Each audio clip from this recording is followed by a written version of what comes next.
सतगुरु की प्यारी साजने वाली साथ संगत,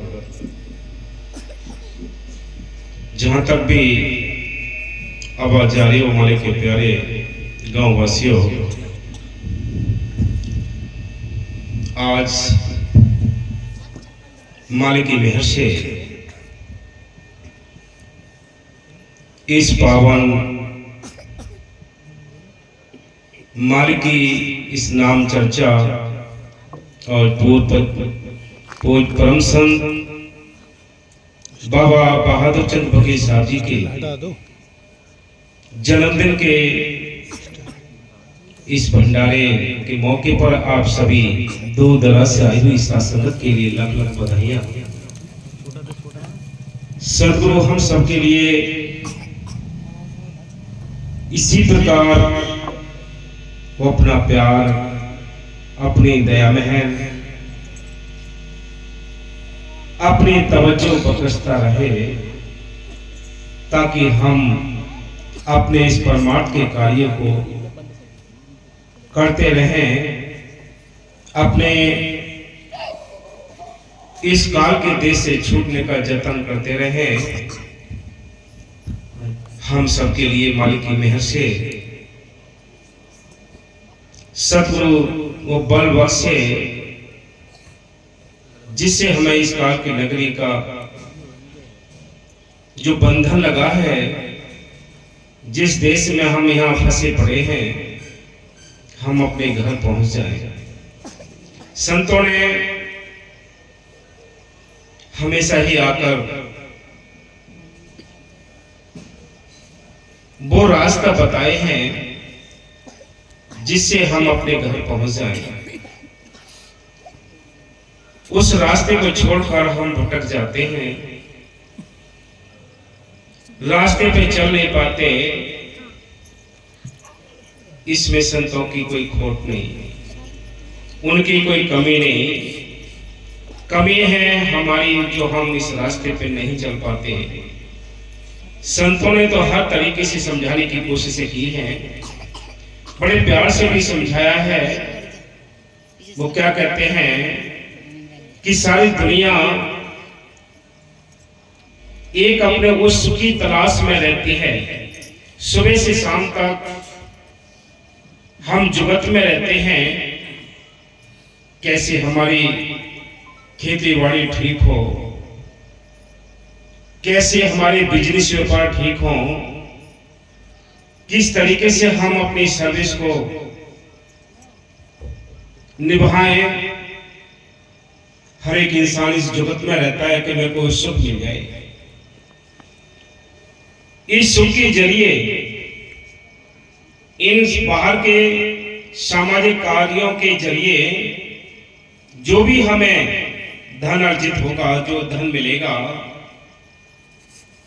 वो धन एक ऐसा है जो हम उसको साथ नहीं ले जा सकते। उसमें बहुत वजन है। जब तक हमारी काया स्वस्थ है, शरीर स्वस्थ है, तब तक हम उन सुखों को भोग सकते हैं। लेकिन साथ जाने वाली ये संसार से कोई भी वस्तु नहीं। साथ जाने वाला तो एक नाम का धन है जो बहुत हल्का है। यहां तक रहोगे, जीवित रहोगे यहाँ संसार में, तब तक भी काम करता है। मालिक के देश जाने के लिए भी वो काम करता है, वहां भी काम करता है। लोक परलोक दोनों जगह सहाय है। ऐसी दौलत के लिए भी हमने कोई जुगत नहीं बनाई। जब बाहर की दौलत को कमाने के लिए रात और दिन इंसान जुगत बनाता है, मेहनतें करता है, देश प्रदेश भागता है, कहां कहां काम करता है, किस वास्ते? ये बाहर की चिंताओं को दूर करने के लिए, बाहर के कर्ज को दूर करने के लिए। लेकिन कभी ये विचार नहीं किया कि जो हमारी आत्मा है, ये इस काल के देश में फंसी पड़ी है, इसको इस देश से निकालने के लिए, इस देश को छोड़ने के लिए, अपने घर जाने के लिए कभी चिंता नहीं की। हम बाहर के उलट पुलट के कामों में, कर्म कांडों में उलझे पड़े हैं। इस उलझन से कभी हमारा छुटकारा नहीं होगा, कभी उद्धार नहीं होगा। उद्धार होगा, मुक्ति होगी। तो संतों ने लिखा है कि सिमरन मार्ग सहज का सतगुरु दिया बताए, श्वास श्वास सिमरन करो एक दिन गुर मिल जाए। कि श्वास श्वास सिमरन करना है, हाथों से घर गृहस्थी के कामकाज करते हो, जुबान से उस मालिक को याद करना चाहिए। जुबान से उस मालिक को याद करते हुए अपने घर गृहस्थी के कामकाज भी सुचारू रूप से चलाने हैं। और ये राम नाम का जो धन है, इसको भी हमें इकट्ठा करने के लिए जुगत बनानी है, चिंता करनी है। ये चिंता उनके लिए है जिनकी किस्मत उज्जवल होती है, जिन पर मालिक की मेहर होती है, दूर दरबार से हुक्म आता है, वो इस चिंता में लगते हैं। बाकी सारी दुनिया को चिंता अपने घर गृहस्थी की, अपने काया की है। संत कहते हैं ये काम तो दोनों करने हैं भाई। संसार में रहने के लिए हमें इस शरीर को चलाने के लिए आने भी चाहिए और मकान भी चाहिए, ये आवश्यकताएं पूरी करनी है, लेकिन हक हलाल की मेहनत करते हुए इस संसार में रहते हुए गुजारा करना है। सियाने वो हैं, समझदार वो हैं जो अपने दोनों काम कर गए, घर गृहस्थी के कामकाज भी कर गए, मालिक को याद भी कर गए। वो सियाने हैं, वो समझदार हैं। सियाना वो नहीं जो बाहर के कर्म कांड में उलझा हुआ है, हम उसको सियाना समझते हैं। वो सियाना नहीं है। सियाना तो वो है जो मालिक की बंदगी में लगा हुआ है, औरों को भी बल देता है, वो सियाना है। बाकी हम सब बेवकूफ हैं। बाबा फकीर साहब जी साफ साफ समाया करते थे, कहते थे हम सबका ये मूर्खों का टोला लगा पड़ा है, इनको पता ही नहीं है। अगर पता होता तो अपने घर चलने की चिंता कर लेते। चिंता है इनको संसार की चिंता से कभी हमारा छुटकारा नहीं होना है। इसलिए संतों ने हमेशा ही समझाया है, ये 84 लाख दुनियाओं में सबसे अव्वल जीवन मिला है तो एक मनुष्य तन मिला है जिसमें बैठकर हम दोनों काम कर सकते हैं, घर गृहस्थी के कामकाज भी कर सकते हैं, मालिक को याद भी कर सकते हैं। ये मौका है, ये मौका कहीं हमारे हाथ से चूक ना जाए, छूट ना जाए। अगर ये मौका छूट गया तो आप कीड़े मकोड़े, पेड़ पौधे, पशु पक्षी बनकर ना उसको याद कर सकते हैं, ना अपने छुटकारे का कोई बंदोबस्त कर सकते हैं। केवल क्या कर सकते हैं, आप सजाएं काट सकते हैं। कुत्ते, बिल्ली, सुअर, गधा, कीड़े मकोड़े, इन सबको ही सजा मिलती है। इन सबके लिए ही अपने भोग भोगने पड़ते हैं। कुत्ता बनता है, लैट्रिन खाता है, पिटाई खाता है, देखो सजाएं उसको भी हैं। कैसे ऐसे जानवर हैं जिनको बड़ी बड़ी सजाएं मिलती हैं, हाथ पैर उनके टूट जाते हैं, कट जाते हैं, फिर भी अपनी श्वासें बितानी पड़ती हैं। उस गधे से पूछो जिसके ऊपर बोझा होता है, पीछे से डंडे मारे जाते हैं, उसके हर समय नाक में नकेल होती है, उससे पूछ लो आप। ये सारी दुनिया है जिनको हम सब भोग कर आए हैं। आज ही मौका मिला है, ये मनुष्य बन मिला है, और इसमें आपने लापरवाही की तो याद रखना मौत आपका पीछा कर रही है। आपका पीछा मौत कर रही है, वो धकेलते जा रही है। एक दिन हम अपना बिता देते हैं, एक दिन मौत की मुंह की तरफ को बढ़ जाते हैं। मौत तो अपनी जगह इस पर खड़ी हुई है, लेकिन संत कहते हैं कि इस मौत से हमें भयभीत भी नहीं होना है। ये भयभीत होना है, क्या भयभीत के ये श्वास हमारी खत्म न हो जाए, भजन बंदगी नहीं बनी हमारी, हमने सत्संग नहीं करा, भजन नहीं किया, ये हमें टाइम नहीं मिला, हमने ये काम नहीं किया। कोई संत आपके जाति धर्म छुड़ाने नहीं आते, आपके परिवार को छुड़ाने नहीं आते। वो तो आपकी जो कैद है, आपकी जो उलझन है, उसको सुलझाने के लिए आते हैं। वो कोई बाहर के झगड़े डाले नहीं आते। झगड़े तो हमने डाले हैं, हमारे मन ने डाले हैं। संत तो शांति लिए हुए बैठे होते हैं और शांति देने के लिए हम सबके बीच में आते हैं। वो क्या कहते हैं, चल हंसा सतलोक हमारे, छोड़ो ये संसार हो, ये संसार काल है राजा, कर्म को जाल पसारा हो या कर्मों का जाल पड़ा है, कोई जीव सुखी नहीं है। जिनको सब हम अपना बनाए बैठे हैं वो एक धोखे की नगरी है। संत कहते हैं इनमें तुम्हारा कोई नहीं है, ये कर्जदार हैं सारे, ये लेनदार हैं, हमारे ऊपर इनका कर्ज है, वो लेने के लिए आए हैं। चाहे बेटी बन के, चाहे बेटा बन के, चाहे साहूकार बन के, चाहे और कोई बन के, सब अपना अपना लेने देने का हिसाब करने के लिए आते हैं। जो ये कर्ज निपटाते हुए जिसका ख्याल मालिकों को जुड़ गया, वो तो दोनों जहां का मालिक है, यहाँ भी सुख लेगा, परलोक में भी सुख लेगा। इसलिए संत कहते हैं भाई बड़ा मौका सुंदर मिला है, चाहे हिंदू हो, चाहे मुसलमान हो, चाहे सिख हो, चाहे ईसाई हो, चाहे गरीब हो, चाहे अमीर हो, चाहे देश का हो, चाहे विदेश का, जिसको ये मनुष्य जीवन मिला है उसको मनुष्य मिलने का एक मौका मिल गया है। जिसने इस मनुष्य जीवन को पाकर कर्म कांड और इन बाहर के उलझनों में उलझकर ये जन्म हीरा जन्म बर्बाद कर दिया, उससे ज्यादा अभागा और कौन होगा। ये चांस तो बहुत टाइम में मिला था, ये चांस तो बड़ी कीमती, हमने बड़ी मेहर हुई मालिक की, हमने बड़े कष्ट सहे 84 के, तब कहीं जाकर ये मनुष्य जीवन मिला, और फिर भी हमने लापरवाही की तो वही चीजें अभी खड़ी हुई हैं। इस जीवन को छोड़कर उन जुनियों में जाना पड़ेगा जिन जुनियों को हम भोग कर रहे हैं। इसलिए संत कहते हैं कि ऐ इंसान बड़ा सुंदर मौका मिला है, बर्बाद जा रहा है, कहता हूँ कह जाता हूँ, कहूँ बजाकर ढोल, एक श्वास खाली जाते हैं 3 लोग का मोल, एक एक श्वास की कीमत इतने त्रिलोकी के मोल के समान है, जिनको हम अपने बाहर की उलझनों में उलझा देते हैं। सुलझाने के लिए संत आते हैं, वो कहते हैं ये धोखे की नगरी है, यहाँ से अपने घर चलना है भाई, दोनों काम करो, घर गृहस्थी के काम काज भी करो, मालिक को याद करो। कितना सुंदर टाइम मिला है, ये हीरा जन्म मिला है, जिसने बहुत समझ गया, सचेत हो गया, वो परमार्थ कर सकता है, बाकी किसी के औकात नहीं कोई परमार्थ कर सके।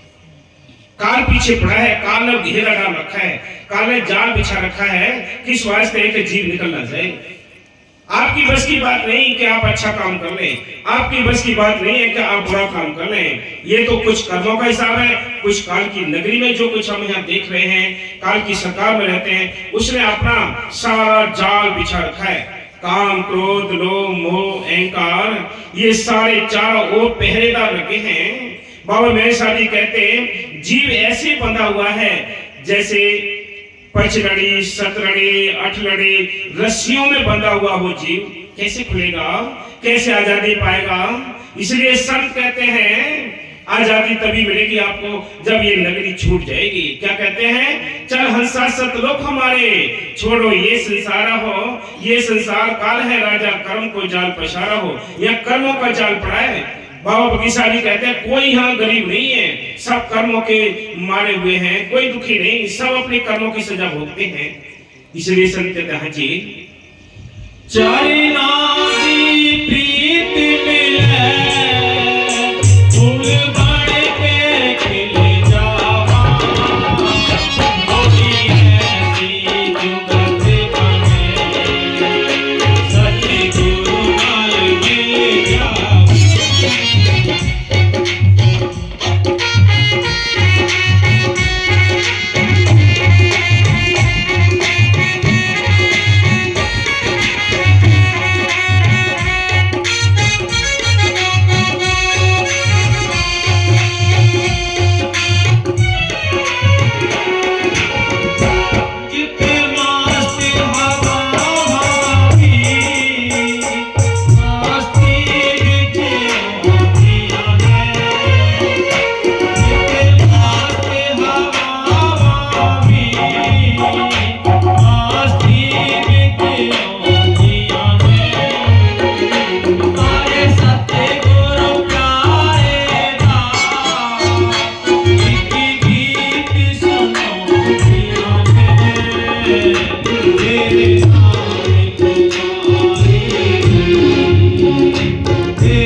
आप एक प्रोग्राम छोड़ दीजिए, अगला प्रोग्राम अपने आप छूट जाएगा। कितनी कोशिश करना, आप प्रोग्राम सुन नहीं सकते। पहले ही आपने ठोकर मार दी उस बंधन के लिए, उस रुकावट के लिए, तो मालिक की मेहर से आगे भी रास्ते साफ हो जाएंगे। याद रखो, जितने जुड़ोगे जुड़ते चले जाओगे, जितने छूटोगे छूटते चले जाओगे। ये मस्ती है। एक दिन जैसे हम गाड़ी चलाते हैं, गाड़ी पेट्रोल टंकी पे जाते हैं, पेट्रोल भरवा लेते हैं, जितनी उसके अंदर पेट्रोल है उतनी दौड़ती है। पेट्रोल खत्म हो जाएगी, गाड़ी भी खड़ी हो जाएगी। बाबा मेरे साहब जी बार बार चिट्ठियां लिखते थे, पहले चिट्ठियां आती थी कि भाई आपस में बैठकर मजलिस करते रहें, सतगुरु की चर्चा करते रहें। फिर मस्तानी लिखा है उसके बारे में, एक और एक 2 11 होते हैं। इसलिए संत कहते हैं कि 2 गीदड़ एक शेर को मार सकते हैं। आप इस चर्चा के अंदर इतना बल होता है, तुम करके तो देखो। एक दिन प्रोग्राम सुन लिया तो आपको 8-10 दिन तो मस्ती छाई रहेगी, लेकिन ठीक तरीके से सुना होगा तब, चित्त लगा के सुना होगा तब। सबके लिए नहीं ये अवस्था, ये सबकी अवस्था नहीं है। आप ये सोचें कि सबको ही मस्ती आ जाए, सबको मस्ती नहीं आती। मस्ती उनको आती है जिनके ख्याल ऊंचे होते हैं, जो मालिक के बहुत नजदीक प्यारे होते हैं, जो हर समय अपने छुटकारे का बंदोबस्त चाहते हैं। उनको ये बात अच्छी लगती है, उनके रोंगटे खड़े होते हैं एक एक वचन से। बाकी किसी को फर्क नहीं पड़ता है। फर्क क्यों नहीं पड़ता? वचन तो एक ही है। अरे वचन तो एक ही है, फर्क क्यों नहीं पड़ता? इसलिए संत कहते हैं फर्क उनको पड़ता है जो घायल है। मीराबाई ने कहा है घायल की गत घायल जाने की जन घायल होए, कि जो घायल होता है वही दर्द जानता है, दुनिया ये दर्द नहीं जानती। मीरा भी कहती है हेरी मैं तो प्रेम दीवानी, मेरा दर्द न जाने कोई, सोले ऊपर सेज पिया की किस्मत मिलना होए। ये संसार में ऐसे गुजारा करना है जैसे ये सूली पे चढ़ने के समान हो। हाँ जी। आ जाए मस्त बहार, प्यारे दिया पीता दी। आ जाए मस्त बहार, प्यारे दिया पीता दी। उन्हें बजी दिया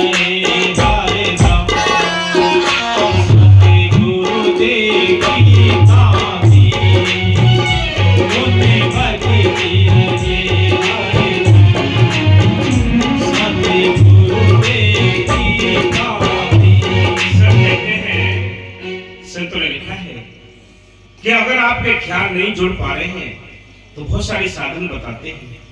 उन्होंने साधन क्या बताए हैं कि अपने आस पड़ोस साथ संगत है, प्रेमी है, उनमें बैठते रहो, गुरु चर्चा करते रहो। अगर और भी टाइम है तो आप ग्रंथ पढ़ लीजिए, और भी टाइम है तो आप शब्द गुनगुना लीजिए, और भी है तो स्मरण में बैठ जाइए, और भी टाइम है तो सेवा कर लीजिए।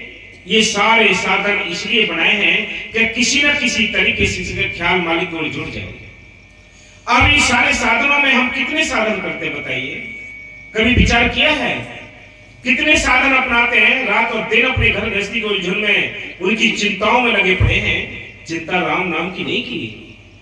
अगर ये चिंता हो जाए तो जीव परमात्मा के इस रास्ते पे चल देगा।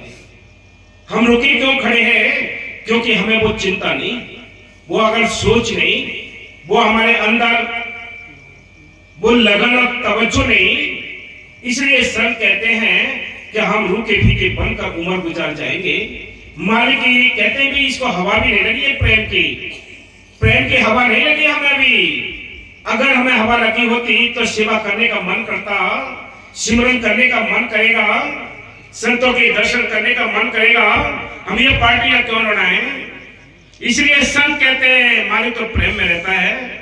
संतों ने लिखा है जोगी जंगम सेवना सन्यासी दरवेश, बिना प्रेम पहुंचे नहीं दुर्लभ सतगुरु देश। मालिक का देश बहुत दूर है लेकिन प्रेम की सीढ़ी के पर चढ़ सके अपने घर पहुंच सकता है, और कोई तरीका नहीं।